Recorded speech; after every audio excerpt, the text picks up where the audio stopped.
Welcome to a new YouTube show. You can see there's a little change behind my shoulders because I've been trying to set up my studio, but it's not what I want to talk about to you today. I talk about the Serie A title race, which is as open as ever, and as Antonio Conte said last night after beating Cagliari 3-0, perhaps the media should be thanking Napoli for keeping this title race alive, very much alive, because they are just 3 points behind the table's leaders Inter with 3 games remaining. Um, it's been a very long race indeed, with Atalanta also involved at some point during the campaign. Now they're no longer involved in the race, and they'll be fighting for a spot in the Champions League alongside many other teams: Bologna, Juventus, Lazio, Roma, Fiorentina, perhaps even Milan. But in terms of title race, it's going to be a two-horse race between Inter and Napoli um, until the end of the season. And of course, there's Inter, the defending champions, but there's a lot to think about when it comes to the title race, because the fixture list for Napoli and Inter is very different indeed. Not just Inter are involved on other two fronts, the Coppa Italia and the Champions League, but they probably have tougher games in Serie A as well. So first thing, I want to show you um, the Inter fixture list and why it could be tricky for the Nerazzurri to retain the title, especially at a certain point in the coming weeks. So I want to show you the Inter fixture list to the end of the season for Soccer Way. You see they got Bayern Munich tomorrow, of course, Champions League quarterfinals. Then they have Bologna Easter Day on April 4. They have Milan second leg of the Coppa Italia semis. They have Roma, and they have Hellas Verona first game of May, and then Torino Lazio, another big game because Lazio are involved in the race for the Champions League. And then last match of the season for them is Como. Of course, if they beat Bayern Munich and Milan, then they will have Champions League semi-finals and the Coppa Italia final to be squeezed into this already very busy fixture list. As for Napoli, the Partenopei will be facing again. They're not part of any other competition, no Coppa Italia, no Champions League, so they're not involved in any other tournament. They only have Serie A to play for. You see, the last few games have been so and so because it's 3 wins from the last 10. I'll show you the other 5 fixture list as well. You see, they were coming from 5 games without wins, and then they partially reacted, winning Fiorentina, draw in Venezia, win against Milan, draw in Bologna, and then yesterday's big win against Empoli, which we're going to talk about later on. So they got Monza, who are practically relegated, Torino, who have pretty much nothing to play for. They have Lecce, who are fighting for the title and won't be an easy game at the Via del Mare. Genoa, they're pretty much done in their season because they're safe and they won't qualify for Europe. Parma, they're fighting for survival, and Cagliari are fighting for survival as well. So there are a few tricky games for Napoli as well, because there are 2 or 3 teams that still have something to play for in this season. So it's going to be still a tricky title race, and it's not said that Napoli will emerge from it winning it, because as you saw, the previous games, the previous round of games before the last 5 were 5 games without victory. So even if they don't have at any other competition, Antonio Conte doesn't rotate much. He, he, he always uses the same 11, 12, 13 players. So um, even yesterday, at the beginning, the team looked a little bit tired, but then when McTominay scored the opener, then everything became a little bit easier for the Partenopei.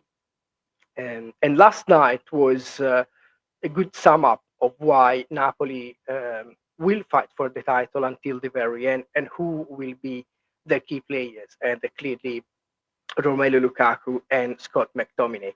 Now, Lukaku has now double figures for goals and assists, and he's the player with the most assists in Serie A this season, 10 and 2 last night. And the first goal, Conte was so happy with his contribution. He gave this very nice through ball. He went on the right, went wide on the right, pretty much in central midfield, not close to the Empoli box. He gave this through ball to Scott McTominay, who had space and time and everything to shot from the edge of the box and score. But the contribution that Lukaku gave was impressive, and Conte was so happy that he shouted to him, "This is your goal." Um, the second assist was it's probably something that you don't expect for a striker and from a player like Lukaku, because he really looked like one of those classic number 10s, one of those classic wingers with a perfect cross from McTominay, who scored off the crossbar. So they are two of the players who Napoli will rely on to win the Serie A title. This is clearly no surprise because they've been on fire since the very start of the season. But McTominay hadn't scored for 2 months nearly, and now with his brace last night, he has beaten his personal record for league goals because he has 8 league goals. Something that he has never done in his career. The record was 7 at Manchester United last season. Um, so Napoli look in shape again. Conte was on fire during the game and after the game when he said that Napoli should be thanked by the media and by the newspapers, and he said that they're doing something incredible, something unthinkable. He said um, because Inter are one of the best teams, not just probably, I mean, surely the best team in Italy, and one of the best teams in Europe as well. So just think of competing with the Nerazzurri was something crazy, according to Conte at the start of the season. And what Napoli are doing this term is exactly this: they're fighting for the title against one of the European giants. Um, I want to show you some quotes from Conte as well, which I followed uh, live on the zone last night and reported on Football Italia. I got it here. As again, the title up, newspapers and media should thank Napoli, and I think it was the most interesting quote because um, there weren't, I think, like tough questions for Conte. They were not like Politano and McTominay before they were asked, "You dream of winning the title." They were asked something about this. Conte was just asked stuff about the game and the team's approach, and it was very tough in his replies. He even said that at some point he said. Um, don't forget we were without Di Lorenzo for the first time. Anguissa was suspended. Buongiorno was injured as well. Um, and this is another interesting quote, I think, from Conte. Somebody said we played differently in the second half, but today we were dominant in the second half. So we removed any doubt for those who were unsure about our physical shape.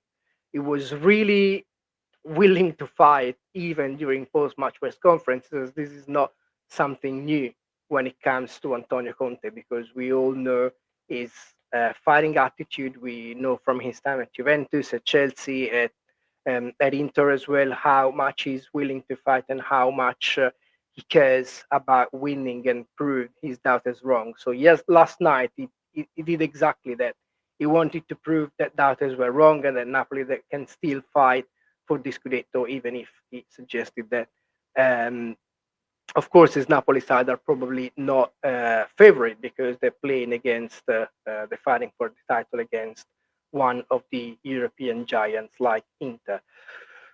To sum it up, very close race, very different sort of schedules for Inter and Napoli. Personally, I think Napoli have a slight edge because they won't be playing as many games as Inter, and they won't be having as much pressure as Inter on other fronts. Of course, they have pressure. Even Conte before the game and then Giovanni Manna, the Napoli director, said Napoli feel the pressure, but they must feel and must think it's a positive pressure, not a negative pressure, because they're fighting for a dream. It's it's hard to call them underdogs after all they spend in the transfer window, but compared to Inter strength and depth, probably Napoli are the underdogs. But I still think they have a slight edge because it doesn't take much. I mean, Inter have already proved they can have one bad game when there is a long uh, run of matches in different competitions, and they've been doing something extraordinary because they've played already more over 50 games or nearly 50 games. They're still involved in three competitions. They're running for the treble, which is something massive. But uh, as we say in Italy, in passo falso, just a little mistake would be enough to give Napoli a chance um, to win the title. So I still think the Partenopei can have a winning run in Serie A, while Inter may fall in league games to give priority perhaps to the Champions League, because after winning the title last season and in 2021, surely their priority would be to win the Champions League. There's no team that picks, I want to win this trophy over this. But sometimes, as we saw also in the Parma game and then against Bayern Munich, there was perhaps against Parma they were a little settled and they thought they would be winning the game anyway, which in the end didn't happen. While in the Champions League, the focus is much higher. The commitment seems much higher from start to finish. So perhaps the Nerazzurri mm, will drop even just in one game in Serie A, while Napoli, of course, they should be winning all their games to make sure they'll be winning the title. It's going to be a very long battle, still a very long title race. Still plenty to happen, still plenty to play for. Again, I still see Napoli having a little edge over Inter, but it's all very much open. So keep in touch. Sorry, I haven't been around for a few days, but I need to set up the new studio, and there will be a few more changes again in the next few days. Keep in touch because tomorrow, talking about Inter, we'll be discussing the Champions League semifinals live after Inter Bayern Munich, hopefully with a special guest as well. We speak very, very soon. Ciao.